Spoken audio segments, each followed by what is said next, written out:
Hello and welcome to के law classes. मेरा नाम है काशिफ खान और आज के इस वीडियो में हम डिस्कस करने वाले हैं मुस्लिम लॉ के अंडर मेंटेनेंस को।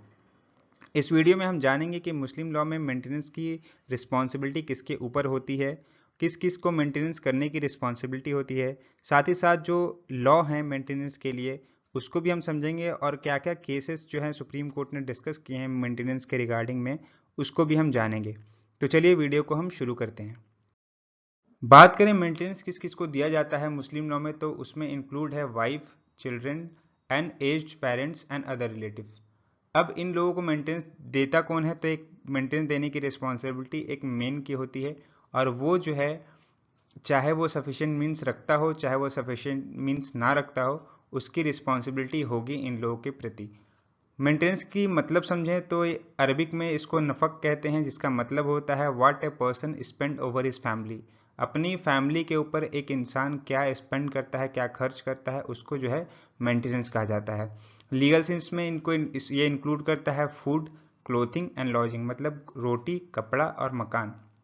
तो एक इंसान जो है जो उसके ऊपर डिपेंडेंट होते हैं उनके लिए ये सारी चीज़ का जो इंतज़ाम करता है उसी को एक हम नॉर्मल तरीके से समझ सकते हैं कि मेंटेनेंस कहते हैं।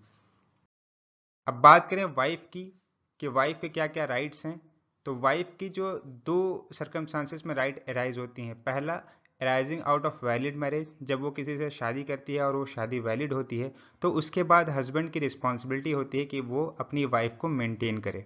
दूसरी तरफ बात करते हैं प्री नप्चल एग्रीमेंट। ये एग्रीमेंट या तो वाइफ के साथ होता है अगर वो मेजर है, तो अगर वो माइनर है तो फिर वो उसके जो गार्जियन हैं उनके साथ होता है। ठीक है, और यहाँ पे अगर लड़का भी माइनर है तो लड़के के पेरेंट्स के साथ और लड़की के पेरेंट्स के साथ जो है वो एक एग्रीमेंट होता है, एक कॉन्ट्रैक्ट होता है, जिसमें इंक्लूड होता है खर्चाए पानदान, जिसको बेटल लीव भी कहते हैं, गुजारा और मेवाखोरी। ये एक तरह से जो हायर क्लास की वुमेन होती थी पहले, उनको ये एक तरह का एक्स्ट्रा मेंटेनेंस या एक्स्ट्रा जो खर्चा हम कह लें उनके जीवन यापन के लिए दिया जाता था। ठीक है, अब मेंटेनेंस की बात करें तो मेंटेनेंस कब कब दिया जाता है, तो मेंटेनेंस तीन सिचुएशन में दिया जाता है। एक, पहला कि ड्यूरिंग मैरिज, दूसरा आफ्टर डिवोर्स और तीसरा आफ्टर डेथ। लेकिन ये जो आफ्टर डेथ वाली जो बात है, यहाँ पे आफ्टर डेथ में जो है मेंटेनेंस नहीं दिया जाता। इसका रीज़न ये है कि उसके बाद वाइफ जो होती हैं उनके पास इनहेरिटेंस राइट होता है from the property of the disease husband. ठीक है, वो अपने डिजीज हस्बैंड की प्रॉपर्टी से इनहेरिट करती है, इस वजह से उसको किसी भी तरीके का मेंटेनेंस अलाउंस नहीं दिया जाता। अब जो ड्यूरिंग मैरिज है और आफ्टर डिवोर्स है, इसको हम पूरे डिटेल में समझते हैं। अब बात करें maintenance during subsistence of marriage, मतलब कि मैरिज के दौरान जो मेंटेनेंस देता है हस्बैंड, उसकी बात करें तो वहाँ पर दो कंडीशन फुलफिल होनी बहुत ज़रूरी है। सबसे पहली कंडीशन है कि वाइफ जो है वो अटेन करे age of puberty. Age of puberty Muslim law में जनरली कंसिडर की जाती है 15 साल। और इसमें एक चीज़ और बात है कि अगर वाइफ माइनर है तो उसमें जो है उसको मेंटेन करने की रिस्पॉन्सिबिलिटी उसके फादर की होती है, जब तक वो एज ऑफ मेजोरिटी या एज ऑफ पुबर्टी जिसको हम कह ले वो अटेन नहीं कर लेती। उसके बाद हस्बैंड की रिस्पॉन्सिबिलिटी आ जाती है उसको मेंटेन करने की। दूसरा है कि वो फेथफुल रहे और ओबे करे जो भी लॉफुल कमांड होती है हस्बैंड की उसको। लेकिन ये जो है जो दूसरी कंडीशन है फेथफुल और ओबे लॉफुल कमांड की, इसमें के कुछ एक्सेप्शन भी हैं। वहाँ पर अगर वो इसको फॉलो नहीं भी करती है, फुलफिल नहीं भी करती है, तो भी उसको मेंटेनेंस दिया जाएगा। पहला कि जब हस्बैंड जो है एक कंकुबाइन रखे, दूसरा कि वो guilty of committing cruelty against her wife. ठीक है, तीसरा कि the marriage has not been consummated, अगर मैरिज कंज्यूमेट नहीं हुई है ड्यू टू कोई अगर बीमारी है हस्बैंड को, या हस्बैंड बहुत टाइम से दूर रह रहा है वाइफ से, या हस्बैंड माइनर है, तो इन सब सिचुएशन की वजह से भी उसको मेंटेनेंस देना होगा। वहाँ पे वो लड़की अगर ओबे नहीं भी करती है उसके कमांड को, वो फेथफुल नहीं भी रहती है अपने हस्बैंड से, तब भी। अब एक बात करते हैं कि वाइफ को कब कब मेंटेनेंस नहीं दिया जाएगा। तो कुछ ऐसी सिचुएशन है जिसमें वाइफ को मेंटेनेंस नहीं दिया जाएगा। पहला कि वो हस्बैंड को अबेंडन कर दे, मतलब उसको छोड़ के चली गई हो, वो refuse to access to her husband, अपने हस्बैंड को एक्सेस करने से मना कर रही हो, मतलब उसको अपने पास नहीं आने दे रही हो, या बाकी सारी जो हम कहते हैं कि मैरिज का जो ऑब्लिगेशन है उसको वो फुलफिल करने के लिए उसको मतलब ऑफर नहीं कर रही हो। तीसरा है कि डिसओबे द कमांड, वही जो हमने अभी ऊपर पढ़ा कि ओबे उसके कमांड को फुलफिल करेगी, उसके कमांड को ओबे करेगी। तो अगर उसको डिसओबे करती है तो वाइफ अगर इम्प्रिजन्ड हो गई है, उसको सजा हो गई है कोर्ट ऑफ लॉ से, और अगर वाइफ माइनर है तो जैसा कि अभी हमने ऊपर भी पढ़ा था कि वाइफ अगर माइनर होती है तो उस कंडीशन में क्या होता है कि जो उसके फादर होते हैं उसकी रिस्पॉन्सिबिलिटी होती है up to the age of puberty कि उसको मेंटेन करें, ना कि हस्बैंड की। बात करें मेंटेनेंस आफ्टर डिवोर्स की, तो इसमें जो ओल्ड लॉ था वो ये कहता था कि हस्बैंड की लायबिलिटी जो है अपनी वाइफ को मेंटेन करने के लिए सिर्फ और सिर्फ इद्दत पीरियड तक ही होगी। इद्दत पीरियड के बाद कोई भी लायबिलिटी हस्बैंड की नहीं होती है। लेकिन इस चीज़ को जो है ख़त्म कर दिया गया मोहम्मद अहमद खान वर्सेस साहब बानो बेगम के केस में, जो कि 1985 में आया था। और सुप्रीम कोर्ट ने इसमें कहा कि जो सेक्शन 125 सीआरपीसी है और मुस्लिम पर्सनल लॉ है उसके बीच में कोई कॉन्फ्लिक्ट नहीं है, क्योंकि सेक्शन 125 जो है वो क्रिमिनल इन नेचर है और वो हर किसी पे एप्लीकेबल होता है इररिस्पेक्टिव ऑफ देयर रिलीजन।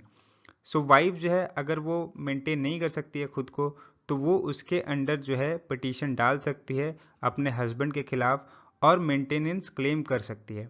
वहीं कोर्ट ने ये भी कहा कि अगर वाइफ एबल टू मेंटेन है, मतलब अपने आप को मेंटेन कर सकती है, तो हस्बैंड की किसी भी तरीके की लाइबिलिटी नहीं होगी उसको मेंटेन करने की आफ्टर इद्दत पीरियड।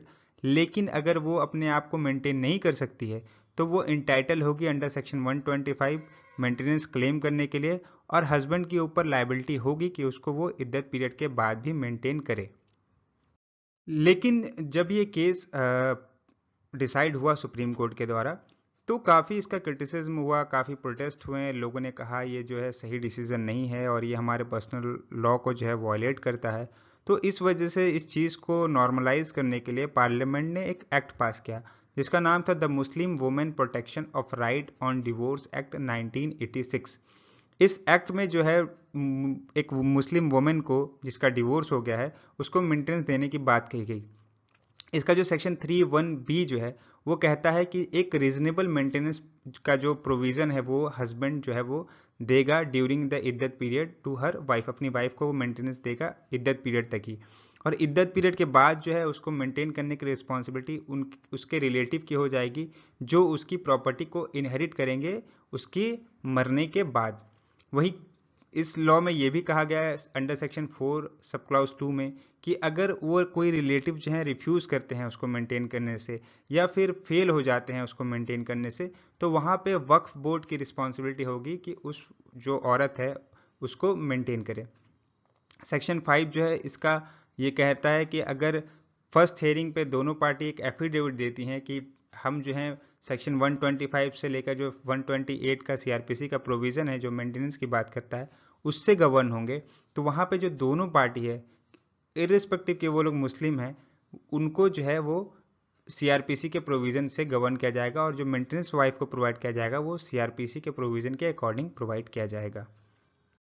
लेकिन अगेन जो है उस एक्ट को 1986 वाले को चैलेंज किया गया Daniel Latifi versus union of India के केस में, जो कि 2001 में जिसका डिसीजन आया था, और कोर्ट ने उसकी वैलिडिटी को बरकरार रखते हुए कहा कि ये कॉन्स्टिट्यूशनली वैलिड है और किसी भी तरीके से कंट्रोवेंट नहीं करता है article 14, 15 and 21 of the constitution.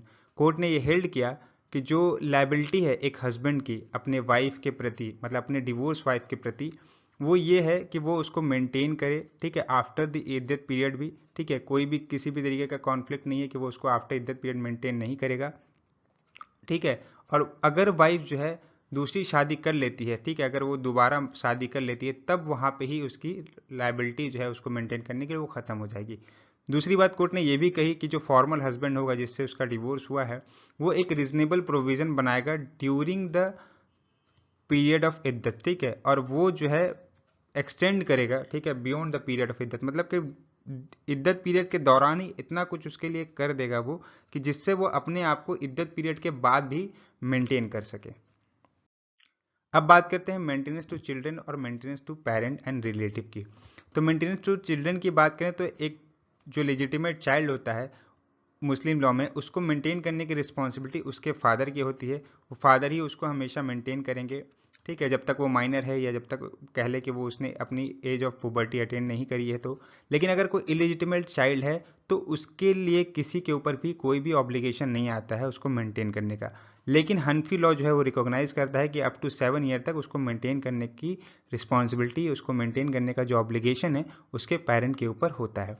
वहीं बात करें मेंटेनेंस टू पेरेंट्स की, तो मेंटेनेंस टू पेरेंट्स के लिए जो है अगर वो पुअर हैं, गरीब हैं बहुत ज़्यादा, तो उनके जो बच्चे हैं, मतलब कि उसमें इंक्लूड करता है सन और डॉटर दोनों को, ठीक है, तो वो जो है उनको मेंटेन करेंगे अगर वो बच्चे हैं जो सन और डॉटर हैं उनके, वो सफिशिएंट मीन्स रखते हो तो। यहाँ पे एक और बात कही गई है कि मदर जो होंगी उनको जो है प्रेफरेंस दिया जाएगा ओवर फादर, मतलब कि मदर और फादर दोनों अगर मेंटेनेंस क्लेम कर रहे हैं अपने बेटे से या अपनी बेटी से, तो वहाँ पर मदर को जो है प्रेफरेंशियल राइट दिया जाएगा फादर के ऊपर। दूसरी बात यहाँ पे एक और है कि जो पर्सन होगा जिसके पास बेटर सर्कमस्टांसेस है, मतलब कि जो गरीब नहीं है, जिसके पास सफिशिएंट मीन्स है, तो उसकी रिस्पॉन्सिबिलिटी होती है अपने उन रिलेटिव को जो कि प्रोहिबिटेड डिग्री में आते हैं मुस्लिम लॉ में, उनको जो कि पुअर हैं और प्रोहिबिटेड डिग्री में आते हैं उनको मेंटेन करने की, ठीक है। तो एक तरह से यहाँ देख लें कि जहाँ तक है फादर मदर और बच्चे और बीवी के अलावा भी रिलेटिव को भी जो है एक मुस्लिम लॉ कहता है कि उसको भी आपको अगर ऐसे सिचुएशन में वो हैं, गरीब हैं, अपने आप को मेंटेन नहीं कर सकते हैं और आप जो है अपने आप को मेंटेन कर सकते हैं, तो आपके ऊपर रिस्पॉन्सिबिलिटी बनती है कि आप उनको भी मेंटेन करें। तो दोस्तों ये था आज का हमारा वीडियो जिसमें हमने डिस्कस किया मुस्लिम लॉ के अंडर मेंटेनेंस को। आई होप आपको ये वीडियो पसंद आया होगा। ऐसे ही वीडियो पाने के लिए हमारे चैनल को सब्सक्राइब करें, वीडियो को लाइक और शेयर भी करें ताकि इस वीडियो की इन्फॉर्मेशन बाकी लोगों तक भी पहुंचती रहे। मिलते हैं नेक्स्ट वीडियो में, तब तक के लिए गुड बाय, कीप रीडिंग।